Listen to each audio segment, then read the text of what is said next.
supaya apa yang kita harapkan dengan pendidikan ahlak mulia ini bisa terwujud bukan hanya tadi pada tatanan kognitif, afektif, psikomotorik, tapi juga pada to live together, bagaimana itu mengimplementasikan di masyarakat. Dipersilakan. Terima kasih.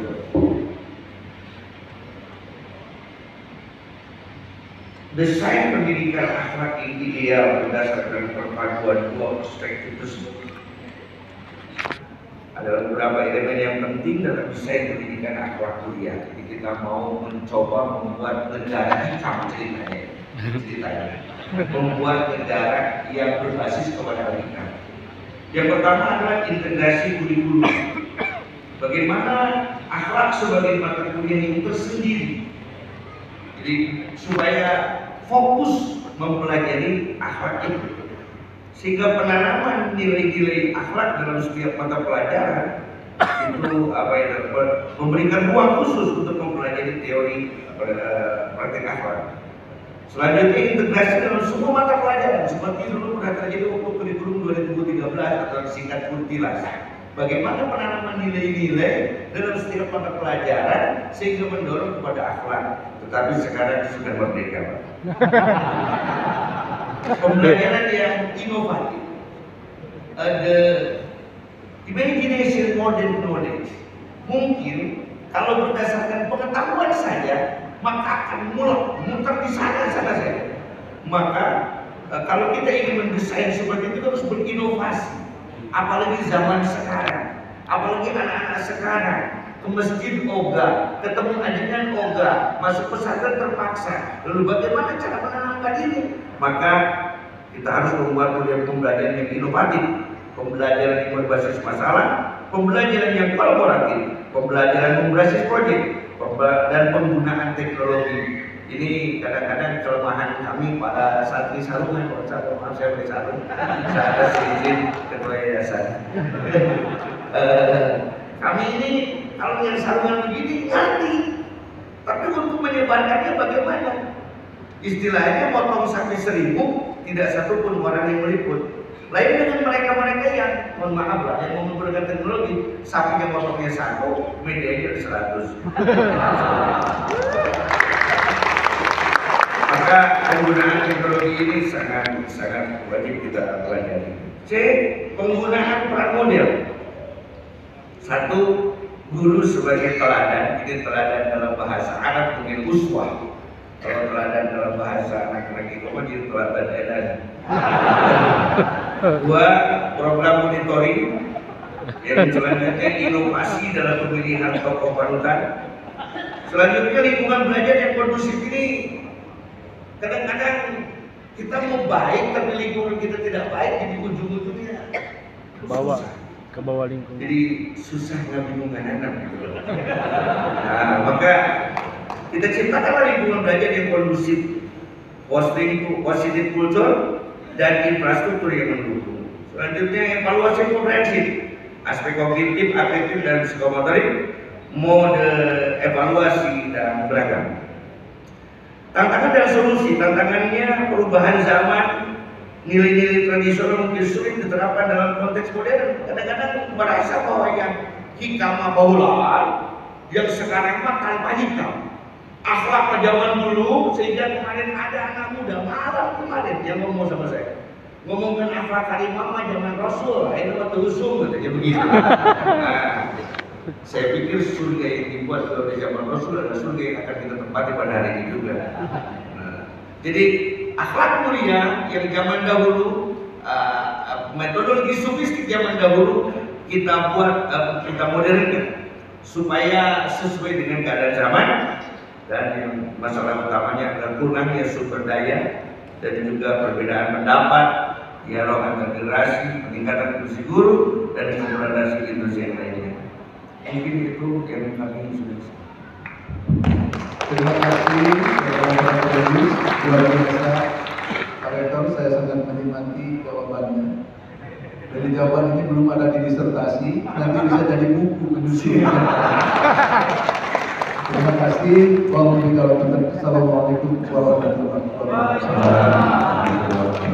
Terima kasih Bapak Profesor Dr. MDI, Mas Dimas Akademi atas pertanyaannya dan Romo Vendus sudah menjawab secara komprehensif. Selanjutnya saya mengundang Bapak Dr. Abdul Qadir MPD. Waktunya mohon segera diperhatikan. Baik. Terima kasih pimpinan sidang. Assalamualaikum warahmatullahi wabarakatuh. Yang saya hormati dalam hal ini Pak Rektor, Pak Profesor Dr. Hendra Muhammad selaku pimpinan sidang. Yang saya hormati penguji luar Profesor Dr. Hendri Sultan Sauri. Yang saya hormati Bapak Profesor Dr. Haji Masiman sebagai penguji dalam. Yang saya hormati promotor Profesor Dr. Haji Hanafiah. Yang saya hormati kolega Bapak Dr. Raden Subjan Sauri sebagai co-promotor. Dan yang juga saya sebutkan satu persatu tamu undangan yang hadir berkenan pada kesempatan kali ini. Mohon maaf Gus, Abdi Aina di luhur Gus, punten sama Tawis, Pak Syekh, kemudian Pak Kiai Juhadi juga dari PWNU dan para ulama yang lainnya. Untuk Promo Vendus, kalau nanya tentang isi disertasi karena kita bimbingan intens, jadi sudah sangat paham isi daripada apa yang sudah diteliti dan yang sudah dituliskan, sehingga bagi saya sidang itu adalah pengayaan, penguatan dan pendalaman dari apa yang sudah Promo Vendus lakukan. Oke, pada kesempatan kali ini saya ingin meminta pada Promo Vendus bahwa penerapan kitab budi di pesantren itu menjadi landasan pendidikan hampir di seluruh pesantren yang menjadi ciri khas pendidikan Nahdlatul Ulama, kan gitu ya. Sehingga kitab Al-Hikam yang dijadikan penelitian itu salah satu ciri khas pendidikan pesantren. Barangkali Prof. Vendus bisa menjelaskan kepada saya ciri khas pendidikan Nahdlatul Ulama yang lain yang dipahami oleh Prof. Vendus. Silakan.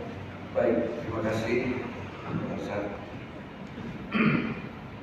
Nahdlatul Ulama itu nama organisasi, tetapi karena didirikan oleh para ulama yang ilmunya tinggi, akhlaknya sufi, sebagai para pejuang dan pemimpin sejati, sehingga melahirkan sifat-sifat organisasi atau kekhasan dalam organisasi, sehingga bisa kita klaim bahwa Nahdlatul Ulama adalah organisasi yang berbasis Ahlus Sunnah wal Jamaah. Di dalam kitab Aqidatul Awam dinyatakan yang disebut Ahlus Sunnah wal Jamaah adalah orang yang berpegang kepada tauhid dan mengamalkan dengan fikih dan melakukan perjalanan kepada Allah dengan tasawuf. Maka di Nahdlatul Ulama itu akidahnya pasti kuat, Asy'ariyah Maturidiyah. Di Nahdlatul Ulama itu fikihnya pasti kuat, yang kebanyakan mazhabnya Syafi'iyah dengan rukun muamalah, rububiyah, muamalah, munakah dan jinayah. Dan juga di Nahdlatul Ulama itu ditetapkan sekali bahwa tasawuf adalah sebagai landasan Islam Ahlus Sunnah wal Jamaah. Faja'a al-Arabi ila Rasulillah sallallahu alaihi wasallam. Datanglah seorang Arabi kepada baginda Rasulullah sallallahu alaihi wasallam. Dia berkata, "Ya Muhammad, amantu bika wa bi ilahi." Wahai Muhammad, aku beriman kepadamu dan kepada Tuhan. Sehingga Nabi Muhammad mengatakan, "Innal yahudiyyina amanu." Orang Yahudi juga beriman. "Wan nasara amanu." Orang Nasrani juga beriman. Fala taqul aman, bal qul, jangan pernah katakan aman, beriman. Bal qul, tapi yakinilah, pikirkanlah, lakukanlah, aslam, turut, tunduk, patuh kepada Islam. Itulah itu. Nah, pendidikan itu lahir dari ketasawufan yang diantara kitabnya adalah kitab Al-Hikam. Bagaimana ilmu mengajarkan kita kita untuk tata krama dengan baik. Ini sebenarnya tidak boleh ada wakil kadin PBNU, sedangkan ketua PBNU, sedangkan kami di atas begini. Ini sudah kualat katanya. Ya, tapi karena ini mungkin di setengah NU, setengah dari kampus, ya jadi nggak apa-apa lah sebenarnya itu ya. Boleh ya.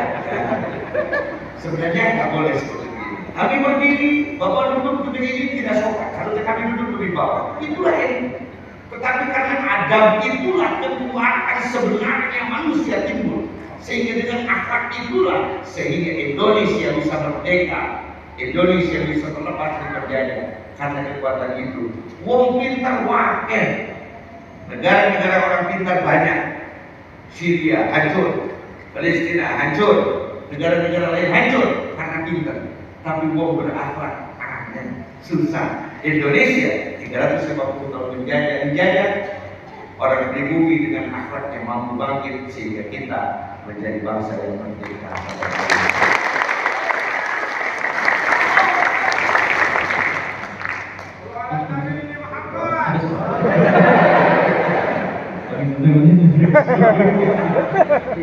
Dengan apa yang disampaikan oleh Pak Resa, saya betul-betul bangga membimbing seorang kiai untuk menjadi tokoh.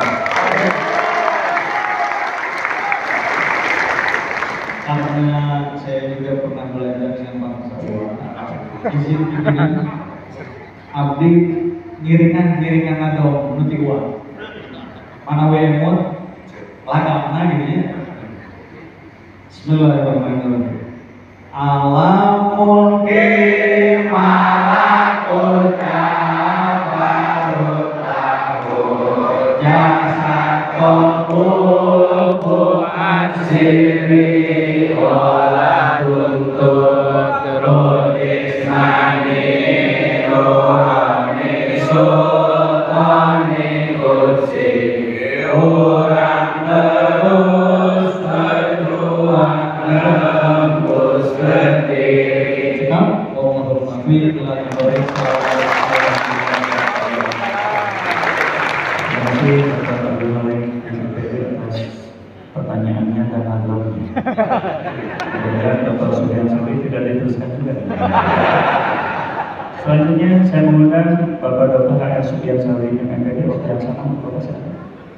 Terima kasih pimpinan sidang. Assalamualaikum warahmatullahi wabarakatuh.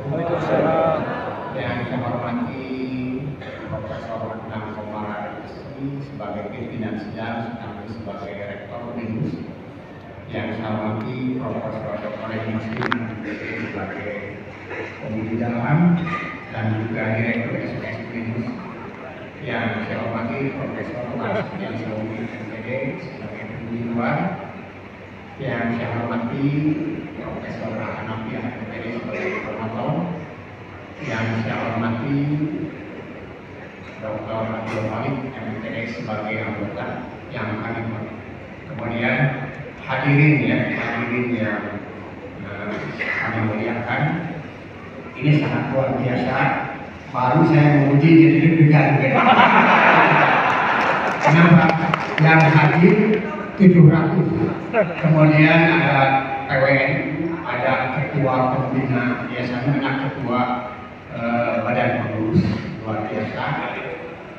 Kemudian yang saya tanyakan sebenarnya udah banyak ya, nggak dijawab. Tapi saya daripada tidak ya Pak ya. Yang mikro ya, yang mikro itu yang biasa dilakukan dalam sebuah proses pembelajaran di kelas, oleh di kelas atau di kobong. Nah, dari aspek manajerial dan manajemennya ya, sebutkan saja 3 hal. Langsung aja dia pertanyaan. 1, apa yang direncanakan oleh kedua fokus penelitian itu dalam pembelajaran nilai-nilai Al-Hikam? 1. Yang kedua, ini yang penting, bagaimana proses pembelajaran kitab Al-Hikam dikembangkan di 2 lokus. Yang terakhir, bagaimana memastikan bahwa nilai-nilai Al-Hikam itu terinternalisasikan pada santri, sehingga outcome-nya santri berakhlak durjana. Terima kasih. Baik, terima kasih. Yang pertama di perencanaan, karena ini di manajerial. Yang pertama adalah materi outcome perlu dikembangkan dengan menambahkan model perencanaan sarana, metode pembelajaran, dan desain pendidikan akhlak karimah. FOA-nya kita pakai dulu karena ini berbasis manajemen, bukan berbasis mundur seperti layaknya yang biasa kami lakukan di pondok pesantren. Selanjutnya proses pembelajaran itu gak jauh sih kalau santri dari mulai balagan, sorongan, dan muzakarah. Balagan itu guru ceramah kita mendengarkan, terus sorongan kita belajar sendiri-sendiri. Dan sorongan itu kan metodologi tertua di dalam ini, karena baginda Rasul dikatakan ikra itu sorongan, karena beliau berhadapan langsung dengan Malak Jibril dan beliau langsung diajarkan. Sejak itulah ada program sorongan. Jadi yang paling barokah sorongan. Santri yang mau sorongan pasti diajarkan. Yang mau sorongan pasti diajarkan. Baik, yang selanjutnya adalah muzakarah. Beras itu jadi berasnya, padi itu jadi berasnya bukan karena dipocel satu-satu, tapi karena bergesek dengan temannya.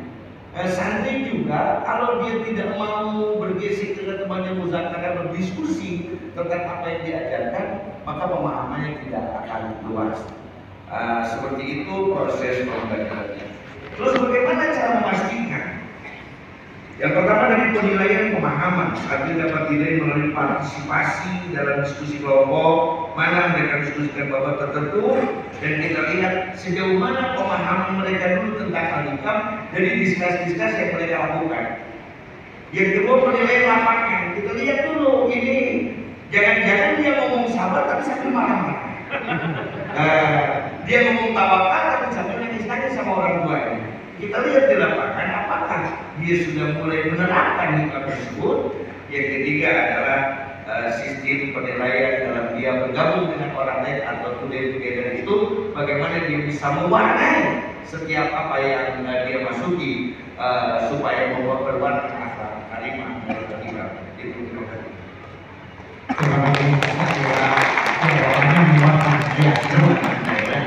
Waktu kami kembalikan ke pimpinan Anda dengan topik lalu Assalamualaikum warahmatullahi Terima kasih Bapak Dr.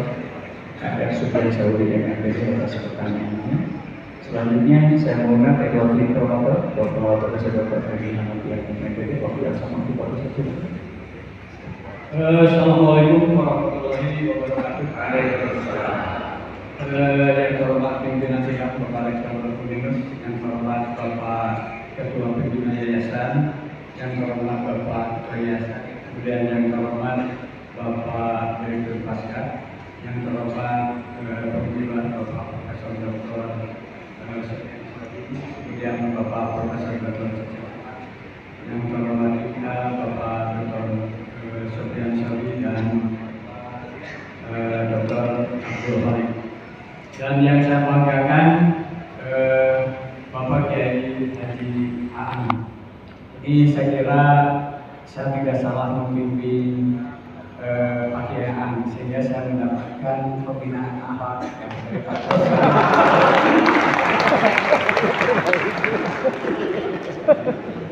Yang pertama saya ingin bertanya, jadi ini ingin bertanya ya, jadi ini Pak Kiai. Saya ingin membedakan antara taklim, tarbiyah, irsyad, tadris, ta'lim, kemudian tadiyah dan tilawah. Itu yang pertama. Kemudian pertanyaan kedua, kalau Pak Kiai itu dihadapkan kepada anak, nanti kan anak itu nanti pasti bakal punya jodoh ya. Apakah akan memilih anak yang pintar, kemudian kaya, tapi akhlaknya biasa-biasa saja.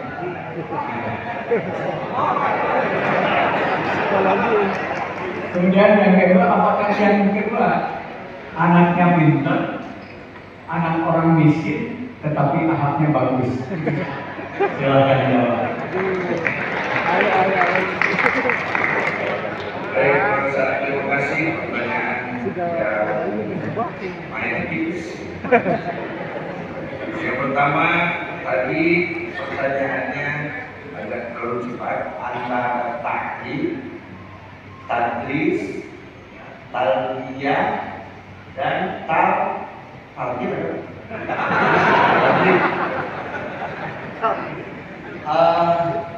Semua ingin mentransformasikan ilmu, memindahkan ilmu dari Allah menuju murid, bukan dari guru menuju murid. Maaf, dalam nikah itu tidak ada guru yang maha mengetahui, Allah yang mengetahui. Guru dari Allah kepada murid. Tapi ada murid yang harus diberi pembelajaran secara detail kognitif, berarti diberikan taklim. Ada murid yang harus mulai di pembelajarannya mulai dia menerapkan, itu mulai tadris. Ada mulai yang ditanamkan di dalam hatinya atau dihayati, itu dimulai dengan tadris. Yang selanjutnya satu lagi lupa. Tilawah membaca. Nah, baik. Jadi perbedaannya adalah tentang makomat muridnya tersebut. Makomat seorang murid, di mana posisi dia, di sana dia akan diberi pembelajaran dengan nama-nama yang berbeda tadi. Itu sepengetahuan kami. Selanjutnya, apakah yang dipilih itu pinter, kaya, tidak berakhlak, atau yang pinter, miskin, yang berakhlak? Kami tidak pintar pun tidak apa-apa. Anak saya perempuan. Tidak pintar pun tidak apa-apa. Yang penting berakhlak. Karena mensolehkan orang pintar itu lebih sulit daripada memintarkan orang saleh. Seperti yang kita ketahui bersama, orang saleh memiliki tarekat khusus al-ngeyeliyah.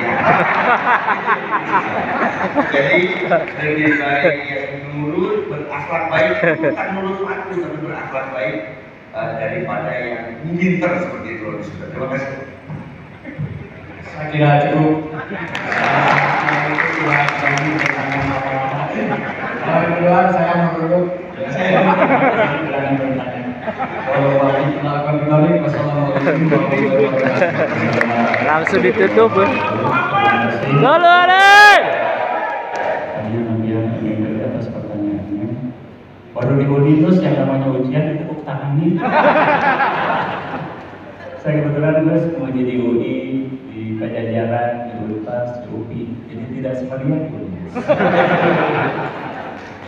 Karena wasilahnya Gus Hasan, Kiai Mujib, kemudian Ketua KPU Jabar Kiai Haji Jiwadi Muhammad hadir. Saya tadinya mau bertanya 3 untuk Kiai Amin, tapi karena beliau takdir hadir pada siang hari ini sehingga 2. Tapi 2 ini 2 kemungkinan, lebih sulit dari yang lain atau lebih mudah dari yang lain. Kiai minum dulu.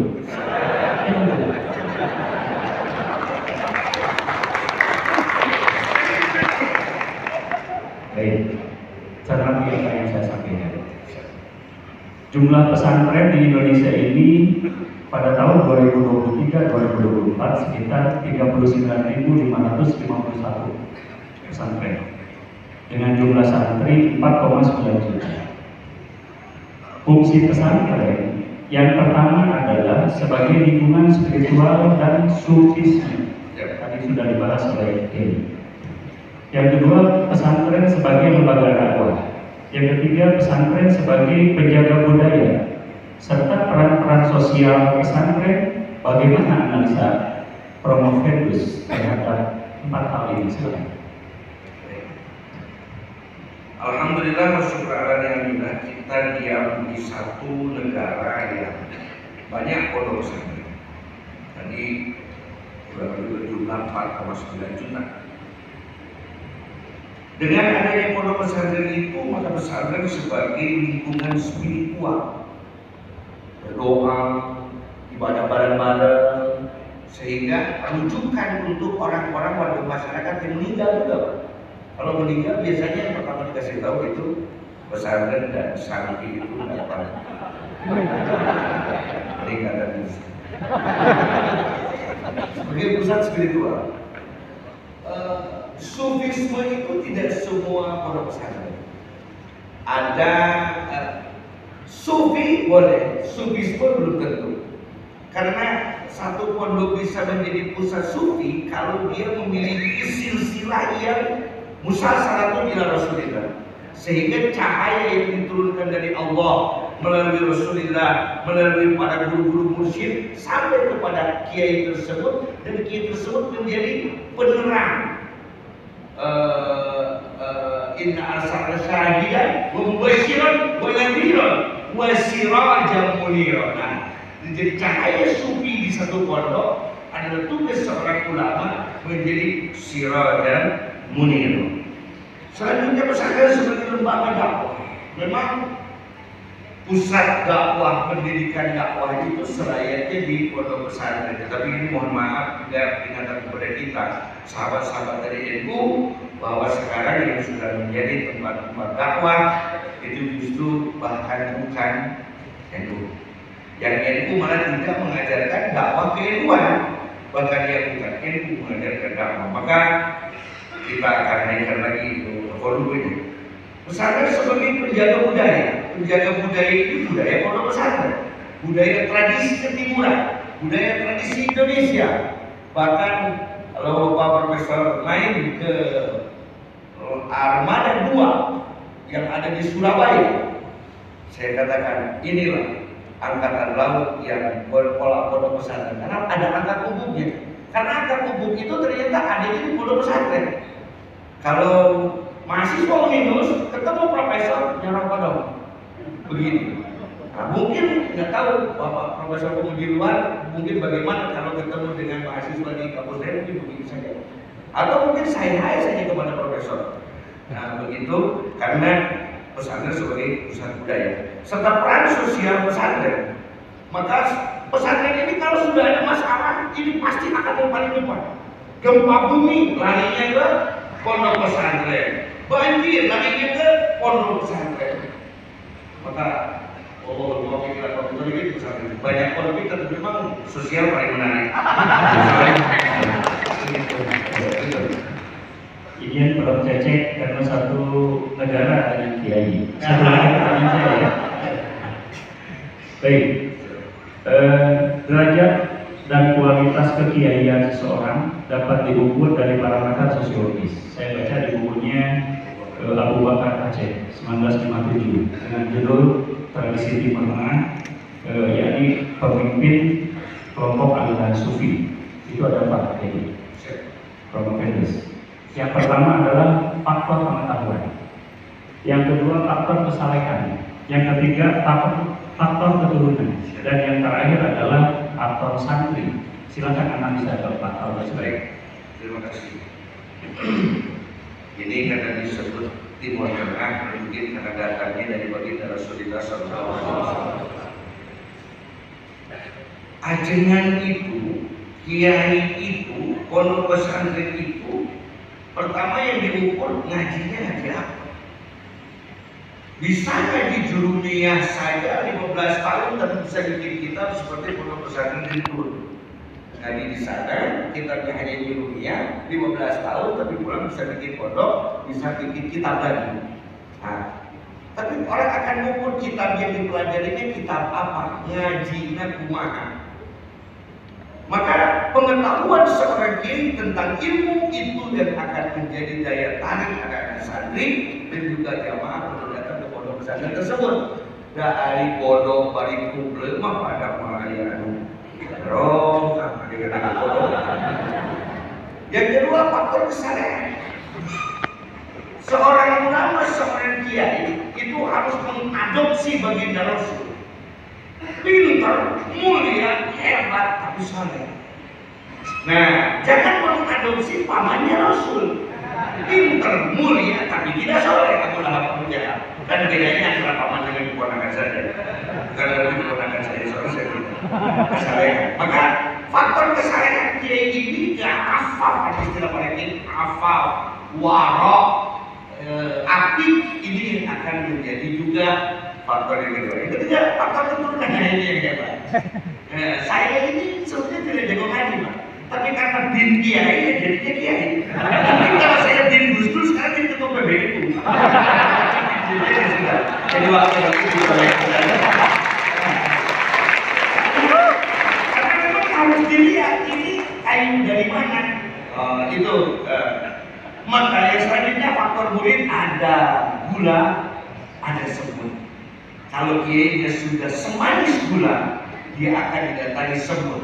Kalau ilmunya sudah keluar rasa, kesalehannya sudah keluar rasa, keturunannya sudah menimbulkan rasa, maka insya Allah faktor muridnya akan banyak. Dan ini betul yang terjadi di pondok pesantren, sehingga mohon maaf yang tidak